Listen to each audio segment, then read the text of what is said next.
You both walk up here having a belt. Looks really good. I got to tell you, that's awesome.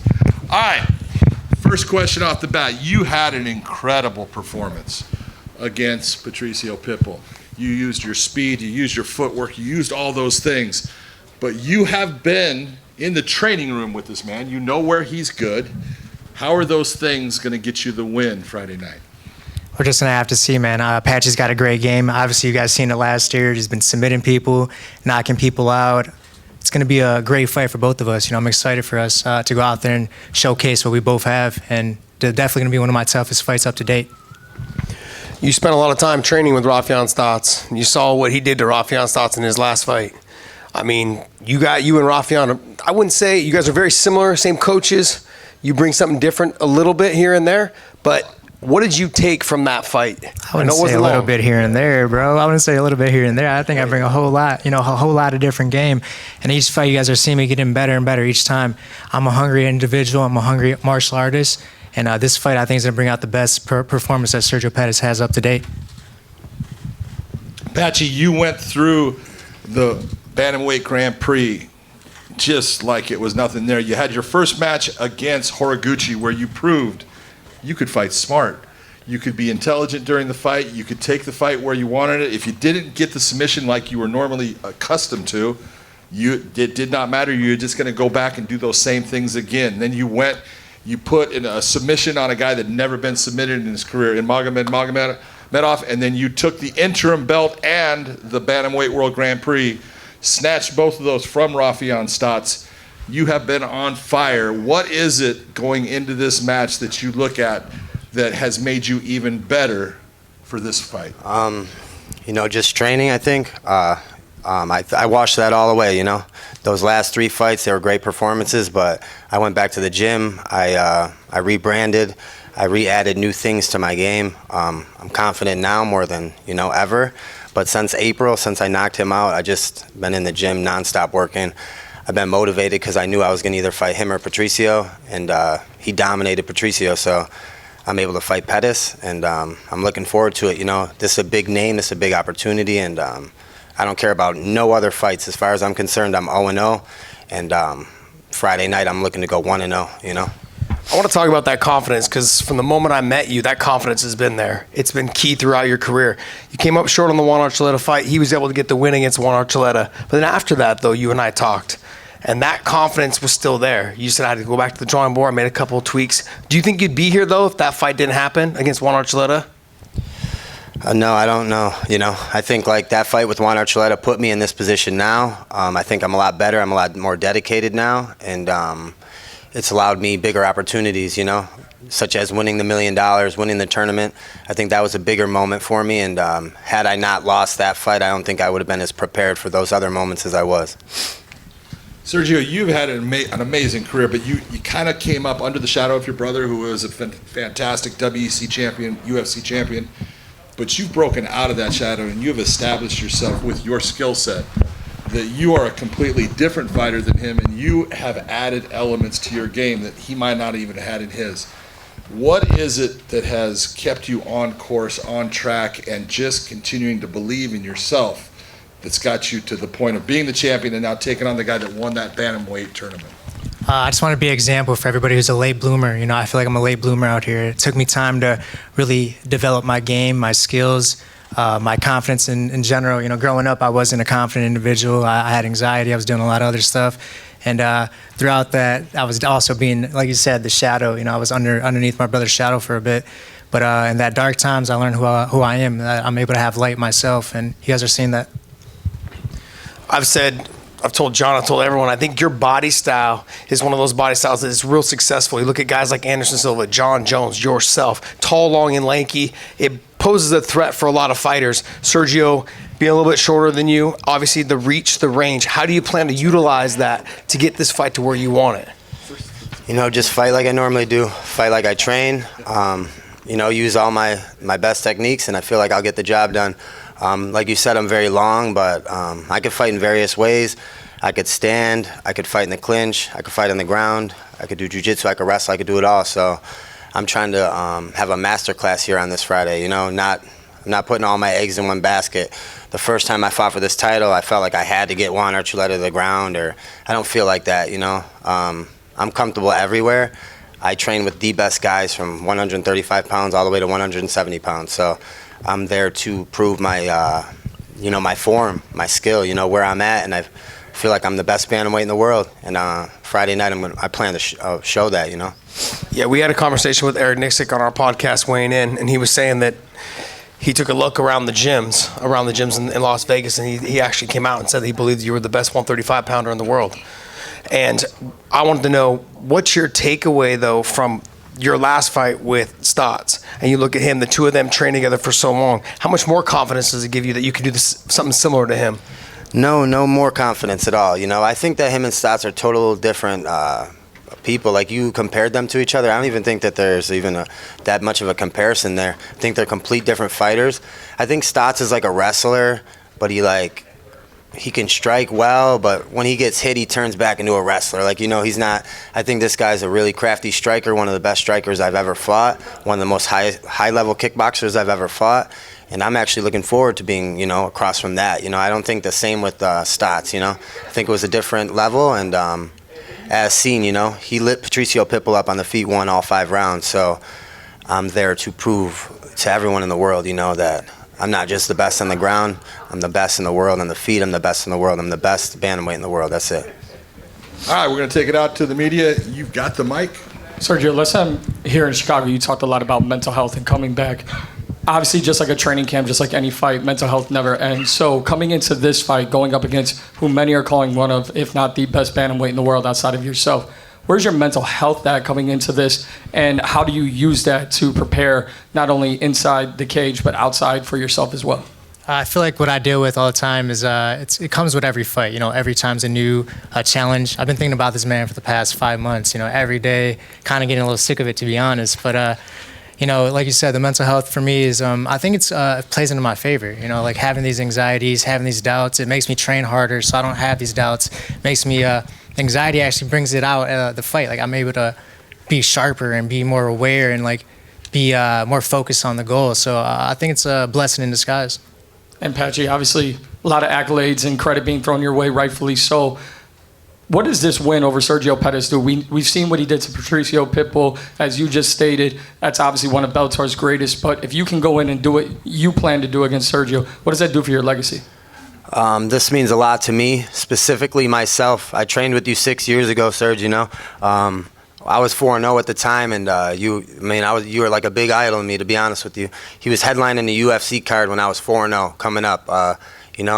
Trained with you for the Marino fight, so it's like that in itself. I had a lot of respect, looked up to this kid, for a long, long time. Shit, he's my age, so I really, really looked up to him. So the biggest name I've ever fought, to have that, have it against him, have it against someone that kind of knows my game as well. So, it's even more intriguing to me. And I'm just super excited. This is the biggest fight of my life, my 31st fight, amateur and pro. And I think it's all come full circle, 6 years ago, I went to Jackson Wink for my first time ever. My first couple days we trained together.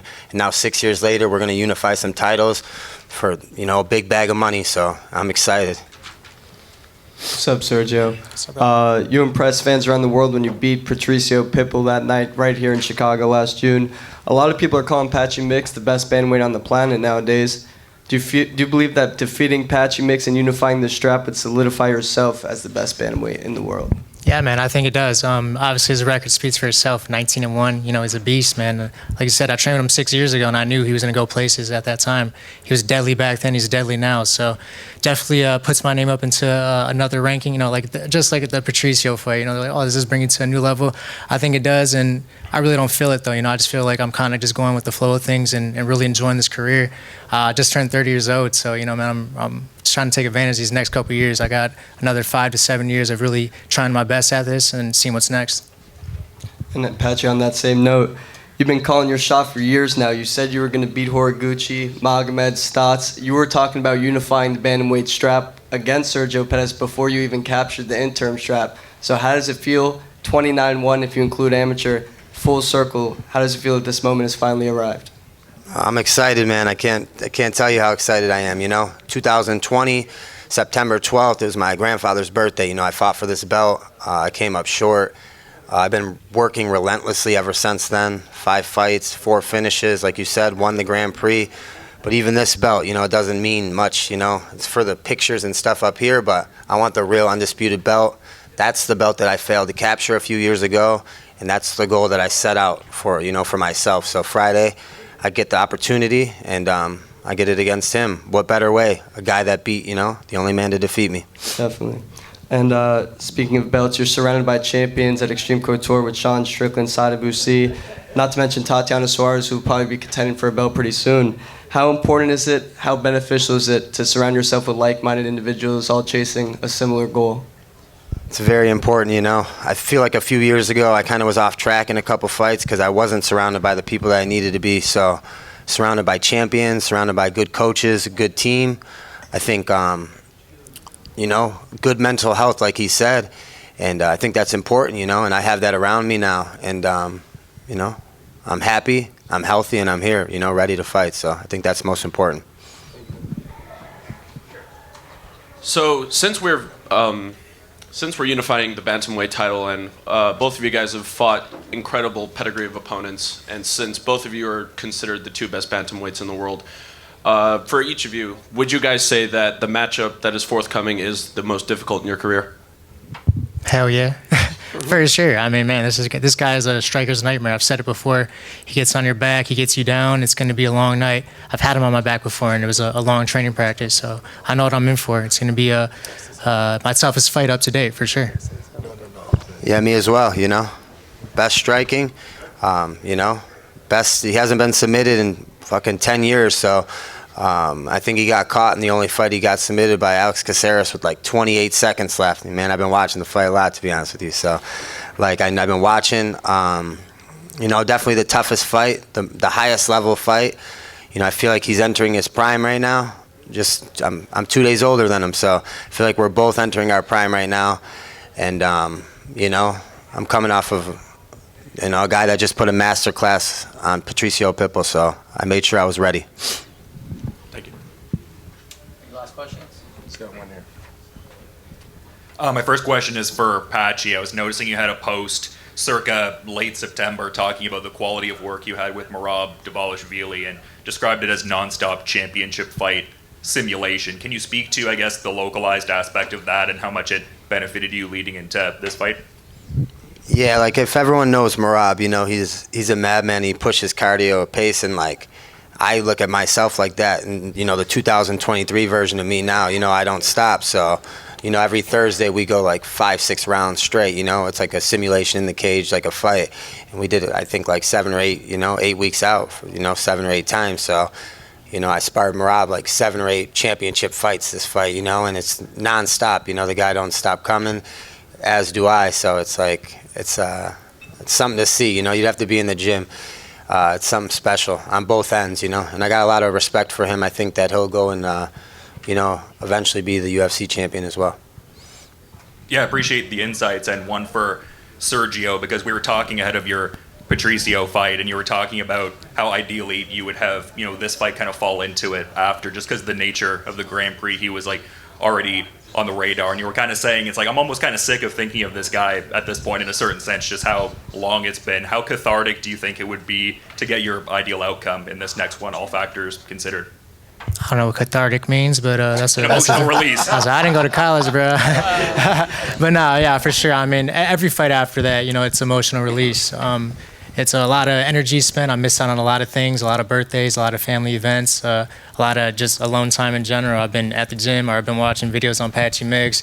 I've been stalking his Instagram. I know he's been stalking mine too. I see him looking, but you know, it's part of the game, man.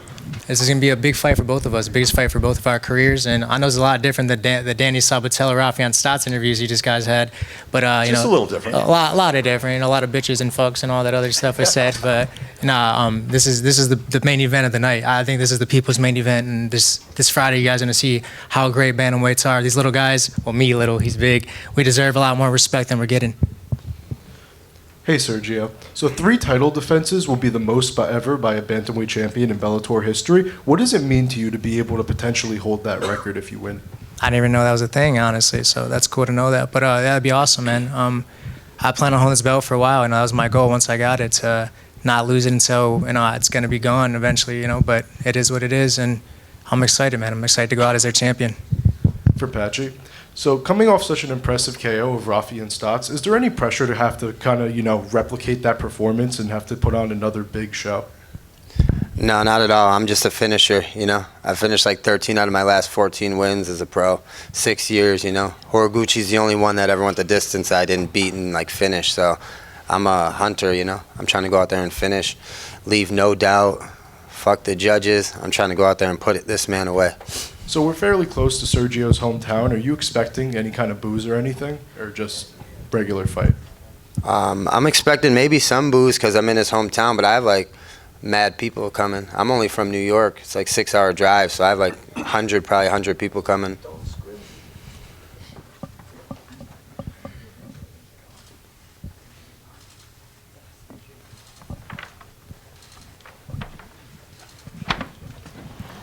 Go ahead, face the media.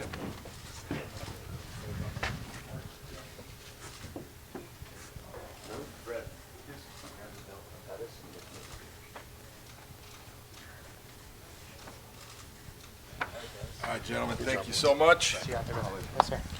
Good luck, fellas.